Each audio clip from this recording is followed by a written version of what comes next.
Bien, mesdames, messieurs, merci d'être venus au ministère de l'Intérieur et des Outre-mer pour cette présentation très importante pour le ministère, justement, des transformations numériques que nous avons lancées depuis 3 ans au ministère de l'Intérieur et singulièrement depuis que nous savons que nous avons des augmentations de crédits très importants pour la transformation numérique du ministère de l'Intérieur, concrétisée par la loi de programmation votée l'année dernière et qui prévoit sur les 15 milliards d'augmentation, 7 milliards de plus pour le numérique en 5 ans.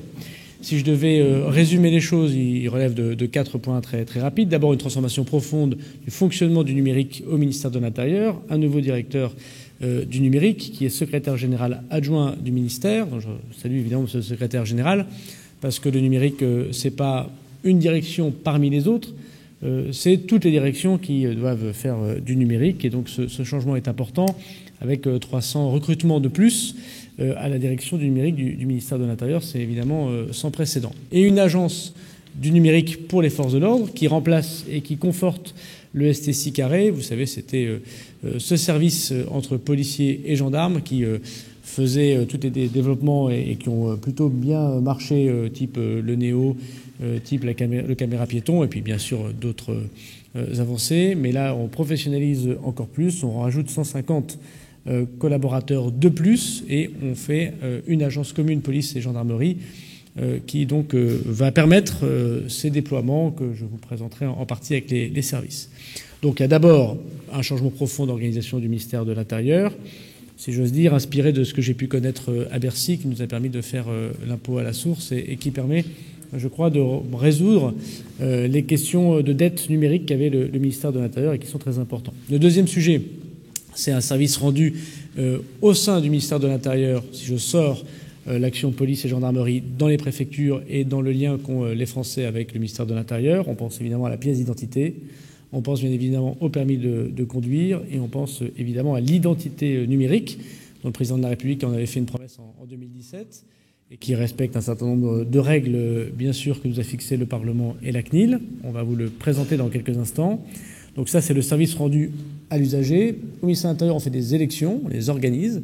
On a lancé la e-procuration l'année dernière, vous l'avez vu, ça a plutôt bien marché. Les Français s'en sont largement saisis avec plus d'1 million de e-procuration, avec la difficulté qu'il fallait encore passer devant l'officier de police judiciaire pour valider la procuration lorsque vous faisiez cette démarche. Et nous vous présentons aujourd'hui la procuration totalement dématérialisée, c'est-à-dire sans passer devant physiquement l'officier de police judiciaire pour valider la démarche. C'est donc une révolution extrêmement importante et une simplification pour nos concitoyens. C'est à la fois des économies très importantes au ministère de l'Intérieur, parce qu'une procuration, c'est à peu près 10 € et c'est 10 minutes de temps d'agent consacrés à cela. Et donc dans la simplification des tâches pour les forces de l'ordre, c'est évidemment très important. Et puis bien sûr, c'est une fiabilisation de l'identité numérique pour que quelqu'un, à distance, de l'étranger, de sa chambre d'hôpital, de sa maison de campagne, de difficultés qu'il peut connaître, puisse se faire reconnaître et voter par procuration sans passer devant une personne physique. Nous lançons l'expérimentation dans 3 départements importants, les Hauts-de-Seine, le Rhône et l'Eure-et-Loir, monsieur le directeur, pour que ces 3 départements, pour ces citoyens puissent voter de cette façon-là, s'ils le souhaitent, pour les élections européennes de l'année prochaine. Et puis, nous verrons la conclusion de cette expérimentation. On le généralisera pour qu'à partir de 2026, c'est-à-dire les prochaines élections, sauf dissolution ou référendum organisé, nous puissions garantir à tous les Français, quel que soit leur point du territoire national, de pouvoir établir des procurations sans jamais passer physiquement dans un commissariat, une brigade de gendarmerie. Et puis, 4e sujet, c'est évidemment un travail très important pour les forces de l'ordre. Il y a beaucoup de transformations numériques qui ont été décidées dans la loi, qui ont été lancées. Il s'agit évidemment d'un réseau radio très moderne. On va vous faire peut-être une démonstration, si vous le souhaitez, dans les prochains temps particulièrement. Et puis, comment le citoyen peut davantage parler aux policiers et aux gendarmes sans jamais se rendre dans une brigade de gendarmerie ou dans un commissariat. Évidemment, toutes les annonces que nous faisons sont en complément et pas en substitution de l'action des policiers et des gendarmes. Donc vous pouvez toujours déposer plainte pour n'importe quelle raison dans un commissariat et dans une brigade de gendarmerie, mais là vous pourrez le faire aussi de manière distante avec 2 grandes applications. La première, c'est la visioplainte. Donc nous lançons une expérimentation, vous l'avez vu, depuis le 9 mai dans une brigade de gendarmerie et dans un commissariat dans les Yvelines. L'idée, c'est que depuis la loi, nous pouvons désormais permettre de faire une plainte en visio. Et on va vous faire cette démonstration dans quelques instants. Donc là, c'est une expérimentation pendant 2 mois, puis la généralisation. Et puis la plainte en ligne, qui aujourd'hui n'est pas possible, puisqu'on peut faire des pré-plaintes en ligne, mais pas de plainte totalement en ligne. Là encore, c'est l'idée de ne pas pouvoir avoir à se déplacer si on le souhaite, qui sera aussi généralisée l'année prochaine. Voilà en quelques mots très rapides d'introduction. Je pense que le plus intéressant, ce sont les démonstrations que vous présentez les chefs de projet. Je les en remercie. Et évidemment, répondre ensuite à toutes vos questions avec les directeurs généraux qui m'accompagnent. Donc, bonjour à tous, je suis Aline Champagnat et je suis contrôleur général de la police nationale. Donc, je vais vous présenter Visioplainte. Si par la suite vous avez des questions, le colonel Batin-Augoire et moi-même serons en mesure d'y répondre. Alors, comme Monsieur le ministre de l'Intérieur vous l'a dit, donc la possibilité pour une victime de déposer plainte en visio est désormais inscrite dans la loi d'orientation et de programmation du ministère de l'Intérieur.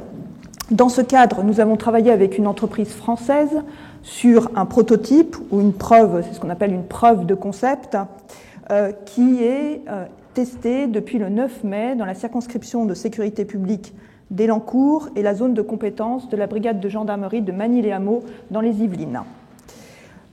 Alors, ce prototype, c'est une première étape, un premier pas vers ce qu'on appelle une phase d'industrialisation qui sera confiée à l'agence numérique DFSI, dont la création a été voulue par Monsieur le ministre de l'Intérieur.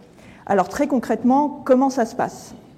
Une personne, donc testeur usager, mais qui est aussi victime, évidemment, dans les cas d'urgence, doit toujours composer le 17.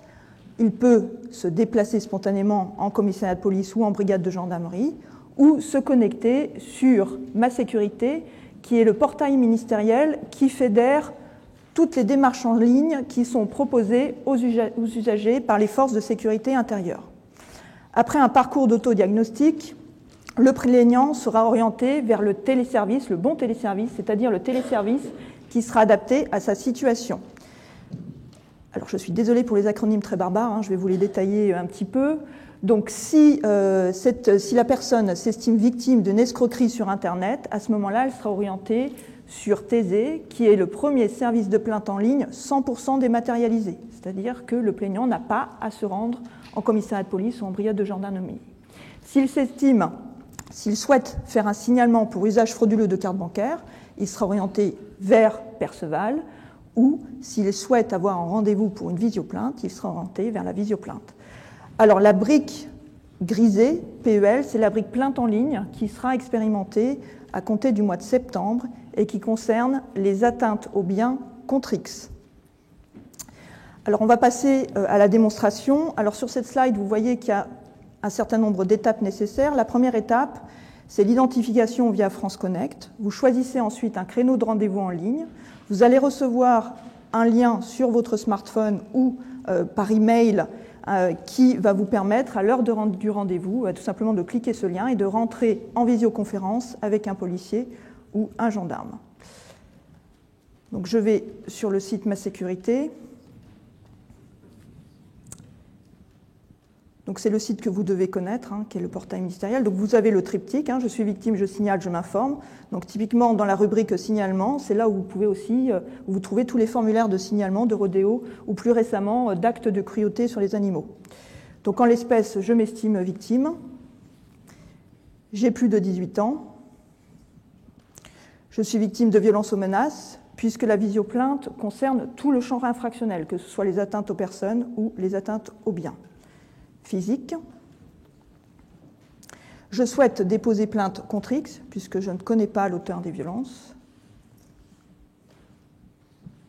Donc on rappelle qu'il faut composer le 17 en cas d'urgence, et je réserve ma visioplainte. Donc vous vous connectez avec votre compte France Connect.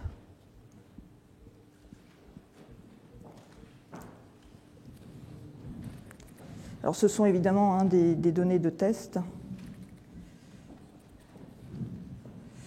Vous validez. Voilà, donc je me présente, je suis Angela Claire Louise Dubois. Je souhaite continuer sur Visioplainte, puisque c'est un service qui me proposait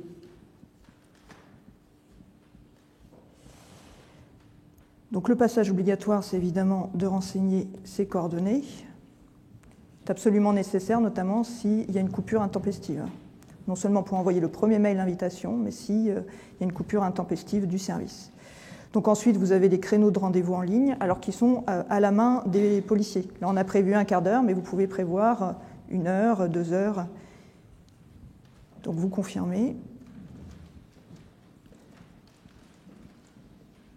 Donc, on confirme qu'un message vous a bien été envoyé par email ou SMS, notre heure de rendez-vous, un petit peu à la méthode Doctolib, et confirme que c'est bien nous qui avons pris rendez-vous. Étant entendu qu'à l'approche de rendez-vous, vous allez recevoir un deuxième SMS, tout simplement vous rappelant que vous avez bien rendez-vous. Donc là, on va switcher sur mon téléphone personnel, puisque en l'espèce, jusque-là, les plaignants utilisent surtout les télésmartphones pour l'instant. Donc moins les ordinateurs que les smartphones. Pour l'instant, pas les tablettes, mais ce service est accessible quel que soit le support utilisé. Donc vous voyez les 2 SMS qui arrivent. Donc on va cliquer sur le lien qui va nous permettre d'accéder à la visio. Donc on reconfirme l'identité. Donc on valide. C'est l'heure du rendez-vous et on va se connecter.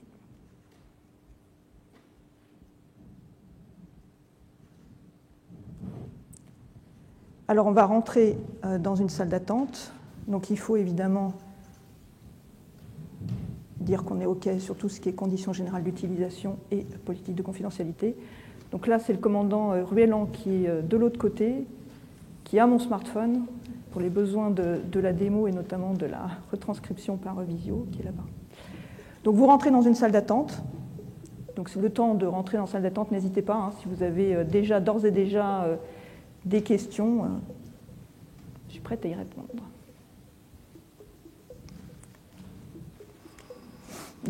Donc il faut le temps qu'un agent se connecte et prenne l'appel. Donc ça se fait dans les conditions directes. Oui.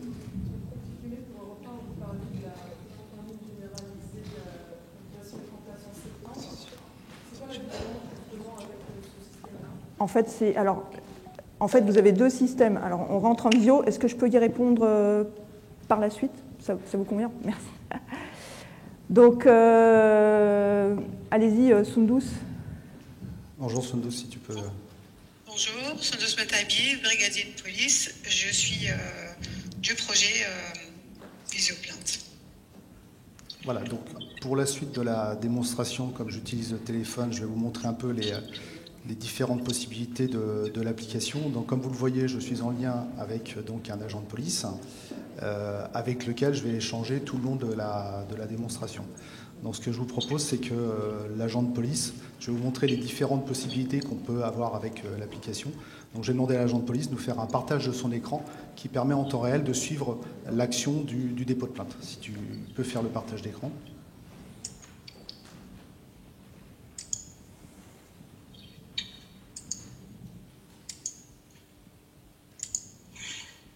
Donc voilà, comme vous voyez, j'ai le partage d'écran. Donc avec un téléphone, c'est simple, on va le tourner en mode paysage pour pouvoir avoir une meilleure visibilité. Si on peut faire dérouler le procès-verbal afin de le voir. Donc évidemment, c'est un procès-verbal de test avec des informations, ce qui vous permet de suivre la rédaction quasiment en temps réel du procès-verbal et des déclarations que vous allez communiquer à l'agent. Merci. On peut aussi utiliser notre fonction qui est le partage de fichiers. Donc qui va permettre à l'agent de vous transmettre via le partage de fichiers, un document, n'importe quel document. En l'occurrence, on peut partager le procès-verbal actuel. Donc, vous l'avez entendu, on a reçu une notification donc, dans le menu, dans le chat, et vous avez le document qui est à cet endroit-là, et qui permet aussi de pouvoir échanger des messages en texte. Si Sundus, tu veux bien nous faire un petit message en direct sur le chat.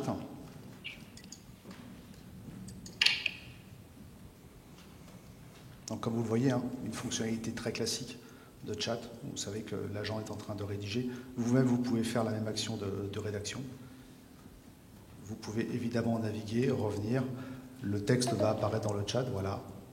Donc j'ai le message comme quoi le PV sera transmis par mail. Vous avez d'autres possibilités vous-même de pouvoir partager des documents en utilisant les fonctions du menu. Partage de fichiers, vous pouvez très bien prendre une photo, l'utiliser dans le chat, le mettre dans le chat pour partager avec le fonctionnaire, et tout cet échange se déroule de cette manière. Donc par exemple, hop, je vais essayer de faire quelque chose. Voilà, la photo est là. Je la transmets et dans ces cas-là, comme vous voyez à l'écran, chargement du fichier qui va se retrouver dans le chat et qui sera disponible à l'agent. Évidemment, ces fonctionnalités sont valables pour l'usager et pour l'agent et on peut faire le partage, comme vous l'avez vu, même notification dans le chat. Une fois la conversation terminée, nous mettons fin à la visioplainte. L'agent comme l'usager a un dispositif comme une vidéo. On va interrompre avec le bouton rouge qui se trouve en haut de l'écran. Merci beaucoup, Sundus. Merci, bonne journée. Au revoir. Je quitte la visioconférence et comme vous pouvez le voir, dans le dernier écran, vous avez les documents qui ont été échangés au cours de la conversation et que vous pouvez récupérer sur votre ordinateur. Merci. Du coup, est-ce qu'on peut revenir sur le PowerPoint, s'il vous plaît? Comme ça permettra aussi de répondre en partie à madame. Donc, sur la visioplainte, tout le champ infractionnel est concerné, c'est-à-dire à la fois les atteintes aux personnes et aux biens, ce qui n'est pas le cas de la plainte en ligne, qui sera sur un formulaire et qui concernera uniquement, dans un premier temps en tout cas, les atteintes aux biens contre X, c'est-à-dire contre personnes inconnues. Ensuite, qu'est-ce qui se passe en fin de parcours et qu'est-ce qui se passe aujourd'hui dans le cadre de l'expérimentation? On distingue selon que les plaintes sont déposées contre auteurs inconnus ou que les plaintes sont déposées contre personnes dénommées. Si la plainte est déposée contre auteur inconnu, à ce moment-là, tout simplement, le plaignant va confirmer les termes de sa plainte par courriel et cette confirmation sera annexée au procès-verbal de plainte, donc sera versée en procédure. Ce qui suppose donc qu'il n'y a pas de déplacement en commissariat ou en brigade. S'il s'agit des plaintes contre personnes dénommées, à ce moment-là, il faut obligatoirement la signature du plaignant. Donc les policiers et les gendarmes proposent en priorité à la victime de se déplacer à domicile ou dans tout autre lieu convenu avec le plaignant. Donc voilà pour la fin du parcours. Les attendus de l'expérimentation. Donc comme annoncé, ça se passe actuellement dans les Yvelines. L'idée c'est quoi? C'est avec les usagers déjà de s'assurer de la fluidité du parcours.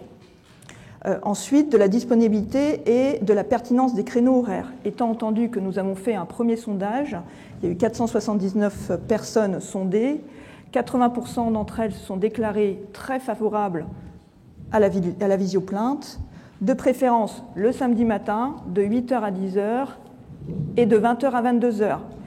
Ce qui va supposer, en termes organisationnels, de modifier aussi des choses dans les commissariats et les brigades, et y compris aussi de travailler sur les gestes métiers après la prise de plainte, puisque les week-ends, il n'y a pas d'unité judiciaire en principe présente. En principe, qui prennent des plaintes, évidemment, parce qu'il y a toujours des permanences, heureusement. En termes, on va aussi en tirer des enseignements au plan technique. Déjà, la qualité d'image minimale acceptable. Donc, évidemment, si l'agent voit que l'usager est dans le métro ou dans le train, par exemple, il va refuser la prise de plainte, puisqu'on sait que ça va être coupé et que ça va être l'enfer à la fois pour l'usager et le policier ou le gendarme. La faculté pour un citoyen à accéder au service. Donc, c'est un service dit responsif, c'est-à-dire que tout support peut être utilisé, ordinateur, tablette ou smartphone. On verra aussi à l'usage qu'est-ce qu'on préconise. Et bien entendu, mesurer l'impact sur les réseaux informatiques de la police et de la gendarmerie, puisque actuellement c'est sur le réseau interministériel de l'État pour des raisons de sécurité des systèmes d'information. Après chaque session de visioplainte, les usagers et les agents sont sondés. Comme ça, on aura véritablement les premiers ressentis des deux côtés. Du coup, on voulait aussi très brièvement vous parler de la plainte en ligne pour bien comprendre comment ça s'articule. Oui, bonjour à toutes et à tous. Excusez-moi. Je suis le colonel Barnabé Batangoire, je suis le nouveau directeur de programme police-gendarmerie chargé du parcours plainte en ligne. Donc très rapidement, pour présenter cette plainte en ligne, on est effectivement limité actuellement aux atteintes aux biens contre personnes inconnues, donc ce qu'on appelle les atteintes aux biens contre X. L'objectif est bien évidemment d'étendre le champ infractionnel, mais on est pour l'instant cantonné à des mesures techniques et de développement du produit. L'idée, c'est vraiment de remplacer directement la pré-plainte en ligne et de réduire au strict minimum nécessaire, voire dans la majorité des cas, ne pas avoir de déplacement dans une brigade ou dans un commissariat.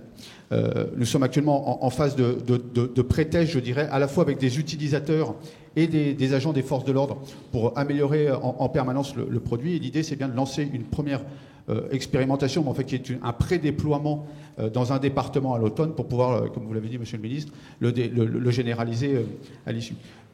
L'objectif final est bien évidemment d'intégrer l'ensemble du champ infractionnel dans un parcours unifié, qui soit simple pour les usagers, qui n'ait pas à se poser de questions, savoir s'il est sur tel téléservice ou tel téléservice. Voilà. Pour répondre peut-être juste à votre question, sur l'intérêt d'avoir deux systèmes, vous voyez bien que quand on fait de la visioplainte, on a besoin d'avoir une cohérence entre guillemets entre l'agenda, je dirais, des forces de l'ordre et l'agenda de la personne. Il y a bien deux personnes en même temps. Là, on décorrèle un petit peu les deux actions. Vous aurez la victime qui pourra déposer plainte et dans un temps, alors qui reste très proche, mais dans un temps suivant, l'agent des forces de l'ordre, lui, procédera à la validation du procès-verbal.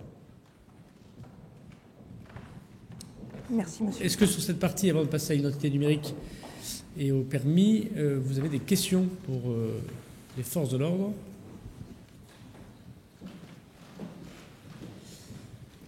Très bien. Je propose qu'on passe à l'identité numérique alors. Merci beaucoup. Bien, Anne-Gaëlle Baudouin, je suis la directrice de Demain France Titres, aujourd'hui l'Agence nationale des titres sécurisés. Et on va faire aussi une intervention à deux voix avec Laurent. Florent Tournois, directeur de projet France Identité. Alors, on va vous parler, vous l'avez dit, monsieur le ministre, du sujet de l'identité numérique, un sujet qui semble un peu complexe, mais qui est un vrai sujet de vie quotidienne et en particulier qui se décline autour d'un usage dématérialisé et sécurisé des titres. Notre application France Identité est un programme interministériel porté par le ministère de l'Intérieur, mais également accompagné et soutenu par d'autres ministères, et notamment par celui de la transformation publique, qui nous apporte des moyens. Alors, l'identité numérique, concrètement, ça marche comment ? Ça marche comment ? Trois éléments essentiels. La nouvelle carte d'identité électronique qui a été déployée depuis l'été 2021. Il y a aujourd'hui à peu près 12 millions de cartes d'identité qui ont été distribuées aux usagers. Deuxième élément essentiel, un code qui est associé à cette carte d'identité, un code personnel. Et le troisième élément, c'est l'application elle-même, une application dont l'origine et le but, c'est en particulier de lutter, on peut peut-être juste revenir en arrière, de lutter contre les usurpations d'identité qui sont, vous le savez, en pleine explosion.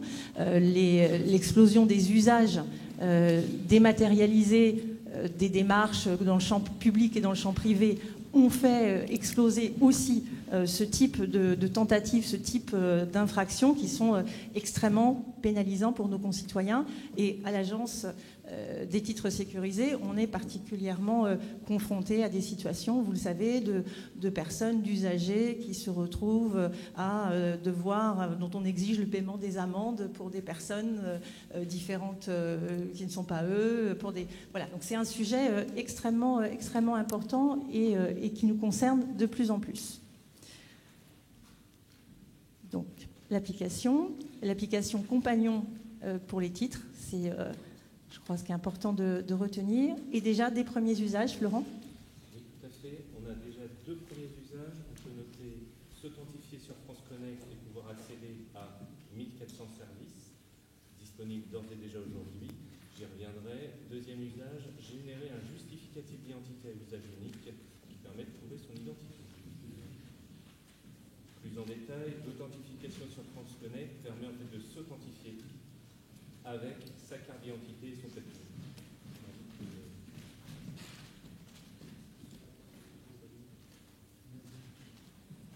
Je poursuis. Donc, l'authentification sur France Connect, c'est l'idée de pouvoir s'authentifier avec sa carte d'identité et finalement son code PIN associé à la carte et pouvoir accéder directement au service. Comment cela fonctionne? On flash un QR code, on accède au service, tout simplement.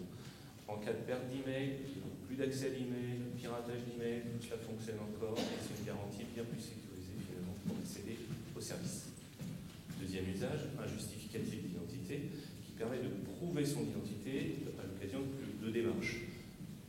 Plusieurs éléments de nouveauté qui arrivent. On a un cadre d'usage pour prouver son identité, c'est qu'on donne un usage pour faire cette démarche.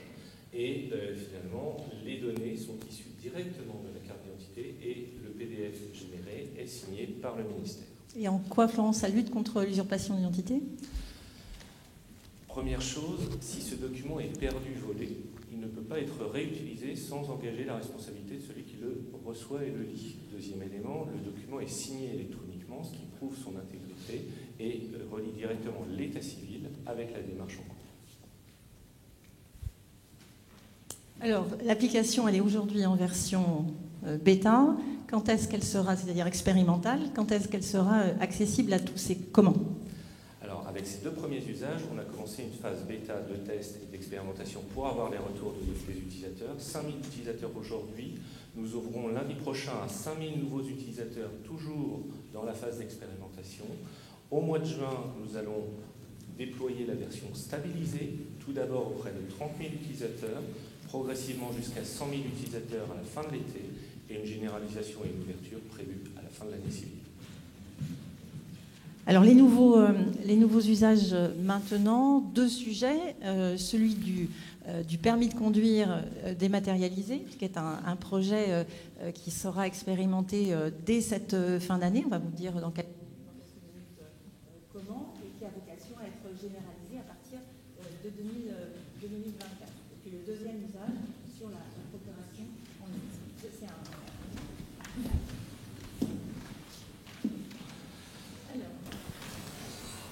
Donc, nouvel usage droit à conduire dématérialisé. Comment tout cela va fonctionner? Tout simplement, deux étapes pour importer le permis dans le téléphone. Tout d'abord, depuis le relevé d'informations restreint, puis par la suite, en temps réel, ou presque en temps réel. J'y reviendrai.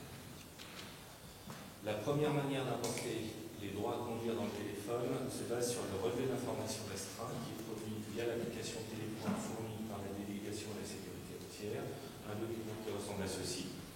On flash le QR code, le permis est dans le téléphone. Première étape pour l'importation. Deuxième étape pour l'importation.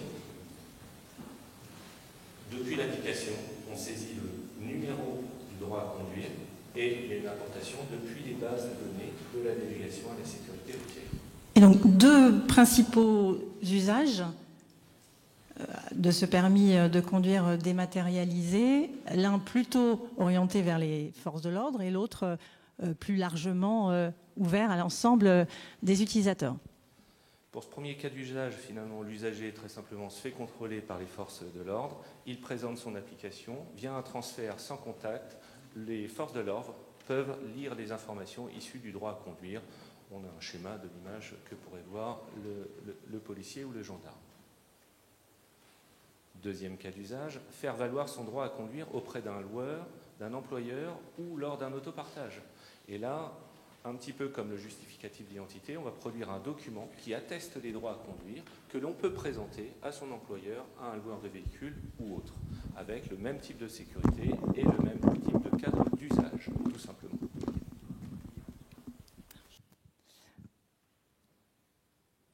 Alors, le dernier source d'usage et de développement de services sont liés au niveau de sécurité le plus important, le plus élevé. Donc on va vous dire comment ça marche et comment ce service, vous le disiez Monsieur le Ministre, de procuration entièrement dématérialisée va pouvoir fonctionner. Pour ce service, on a besoin d'un face-à-face de qualité pour assurer la confiance que l'on a dans le service et la confiance dans le fait que c'est le bon internaute qui est derrière le service. Tout cela passe par une comparaison des empreintes par rapport aux empreintes qui sont détenues dans le titre lui-même, et cette opération de comparaison se déroulera en mairie. Et ce qui permettra pour nous d'avoir la confiance totale sur le fait que la bonne personne a le bon titre, avec le bon code PIN et la bonne application. Et finalement, ça nous résout le problème de confiance tout simplement. Sur cette planche, vous avez un calendrier de travail qui permet de reprendre les différentes étapes. Ici, les 2 premiers usages, s'authentifier sur France Connect, un justificatif d'identité avec une phase d'expérimentation qui se poursuit jusqu'en juin, une généralisation progressive au courant de cette année civile et une généralisation complète à la fin de l'année. 3e usage qui apparaît, la dématérialisation du permis de conduire avec une expérimentation qui va se dérouler fin de cette année civile et une généralisation prévue pour l'année prochaine. Et pour la procuration en ligne, on va évidemment faire l'expérimentation qui va consister à activer le niveau élevé pour qu'on ait finalement des internautes qui soient dans les bonnes conditions. Et j'ai pointé l'élection qui se profile l'année prochaine. Et donc, quand Monsieur le ministre, vous l'indiquiez, l'objectif est de pouvoir expérimenter la procuration en ligne et le permis de conduire dématérialisé dans 3 départements précurseurs, 3 départements ambassadeurs de l'identité numérique sécurisée que nous proposons. Ces 3 départements sont, vous le disiez, les Hauts-de-Seine, le Rhône et l'Eure-et-Loir, qui sont des départements qui ont été choisis notamment pour leur caractère représentatif du territoire et qui va nous permettre donc de tester en grandeur réelle ces nouveaux services qui vont répondre aux besoins de la population. Voilà, Monsieur le Ministre, vous pouvez indiquer. Merci Madame la Directrice, merci Monsieur le Chef de projet. Peut-être avant de répondre à vos questions, rappelez donc les 8 grands travaux que nous menons ici. Je parle évidemment des travaux numériques au service de la population. Je ne parle pas des travaux numériques que nous avons aussi en lien avec la justice pour fluidifier l'action des forces de l'ordre ou au sein même des forces de l'ordre pour améliorer leur travail. La visioplainte, nous l'avons vu tout à l'heure, la plainte en ligne, la procuration totalement dématérialisée, l'identité numérique, la pièce d'identité numérique, le permis de conduire et les droits à conduire numériques. La NEF, alors on ne l'a pas présenté aujourd'hui, mais c'est pour les étrangers qui, dans les préfectures, aujourd'hui ont 3 rendez-vous physiques pour avoir leur titre de séjour. Demain, nous passerons à un seul rendez-vous physique. Et ça, c'est le cas dès la fin de cette année pour que, évidemment, on puisse alléger les charges administratives pour les agents de préfecture et pour les étrangers qui se déplacent. Et puis, évidemment, le réseau radio que j'évoquais tout à l'heure. Il s'agit donc d'une vraie révolution numérique au ministère de l'Intérieur, comparable peut-être à ce qu'on a pu faire avec l'impôt à la source et qui va, je crois, changer profondément le lien qu'ont les Français avec l'ensemble des services du ministère de l'Intérieur, préfecture, délégation interministérielle à la sécurité routière et forces de l'ordre en général. Voilà en quelques mots, mais évidemment, je suis tout à fait prêt avec les directeurs généraux, les directrices de projet, de répondre à vos questions.